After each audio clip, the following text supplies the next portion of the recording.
What is good, Trader SQ85 family tribe? All right, so I'm at a point where I want to have just tiny tutorials on how to use my indicator. Um, and because it's even relatively new to myself, like I know it works, but it's just documenting what it means and what it looks like in the future moving forward. And I'm going to make these really short because even when I'm, you know, progressing, I want to be able to just look at it real quick. So let's just jump right into it. I'm recording this on Sunday, June 7th, which is right after that really strong sell off that we had on Friday. Um, and I'm always listening to people, I'm always learning, and I allow my curiosity to kind of see what that means and what did I miss and what can I look for in the future. So that's how we end up here. And so one of the things that she said was she could tell that we were overextended.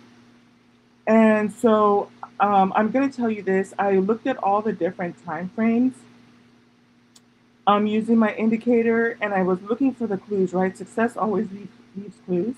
And so she said it was close to May where she was able to tell that we were overextended, right?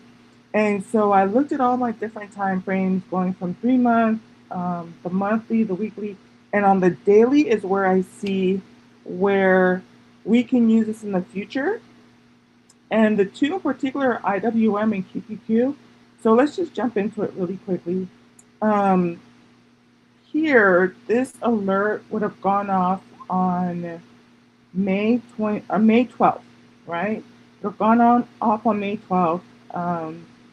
And it is a higher time frame. The higher time frames are a little finicky, but it came down to these stop loss levels, dropped way down here, and then we would have waited for a buy back in here with confirmation for call to the upside here. But you can notice that, you know, with all the gap ups and everything, uh, we hit 300%, that 300% level. We got the first rejection. I mean, literally to the T, you guys. Look at that. Literally to the T. Um, on Wednesday, May 27th. Okay? Wednesday, May 27th.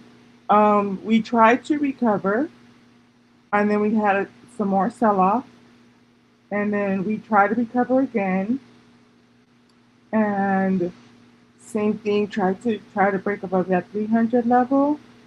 And here, like on days like this, where you're just like, nah, this indicator is lit. We're gonna continue to do puts off of this. It would have worked, you know, like here, here. But you gotta be cautious. Do not over leverage. I feel like, if you know, and then here, you're gonna have confirmation on lower time frames.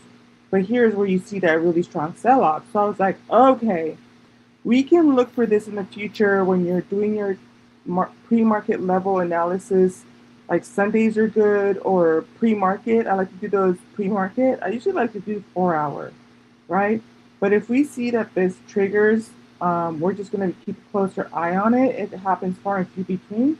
Let me show you real quick on IWM because I want to make these short, but I want to show you what I saw.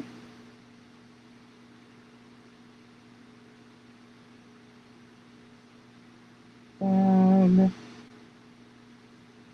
same thing too with the 300% on the lower time frames. Like at that point, you're looking at overextension. Um, but we see the same thing happen on QQQ. QQQ was a little bit more conservative. Um, let's see here. Oh, I have another indicator on here. This is just like order blocks. Because I'm just practicing how to visually see them on my own. But here we see at the 200% level, it started to fail. So as you're preparing for this, if you do see like the daily prep for calls, you're looking for, what it does with the stop loss levels, if it's opening above those levels. It's taking, they jumped up here to profit at 100, which is another popular level, was able to break above, and then at the 200 level, it just kept, the candles got smaller, kept failing. But these are just like key levels to kind of look out for, right? SPY in this case was just doing its own thing. And so on SPY, it didn't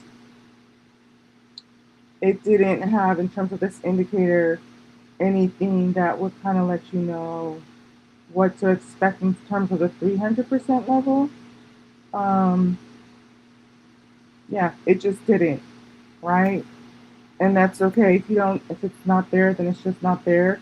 We still had a setup to the upside. The conditions were not met in terms of like fair value gaps, order blocks, crossovers, and stuff like that for it to trigger for calls. And it just is what it is, right? But we see that we had strong moves to the upside here, but we don't have anything um, to tell us that we have, and that's fine. You just kind of have to be okay. You can't win everything. I want to go back and look at this real quick, and then we're just going to keep this short. So I want to look back and see here on this one what happened when it hit. So one at the 100% level, here you can see that we had a little bit of a sell-off, right? We try to break through. And this happens on the lower time frames too. Um, we had a little bit of a sell-off here at 100%, and then they just like skyrocketed and gapped up to this 200% level. Um, you know, and then here you went for that 300. The other thing to consider too is it's June and midterms, so there's lots of, like, one of my favorite people to follow is Stocked Up on YouTube. Been following him pretty much since my trading journey. Actually, he's one of the first people I started following. I like how he explained, or I think it's a couple of people, how they explain stuff. It's a couple of guys. No. This was Stocked Up as one. There was another one but Stocked Up as one person. Anyways, I really like how they explain stuff. But he was talking about how he goes into like the more of the um, not technical. What's the other? Having a brain fart right now. But he goes more into the framework, and so he was saying that June midterms, we tend to have this dip is very normal in June, um, and so we do have kind of like the technicals to help us kind of eyeball what that looks like and how to prepare for it. We will see what happens next June, and we'll be ready for it. So I hope that this was helpful.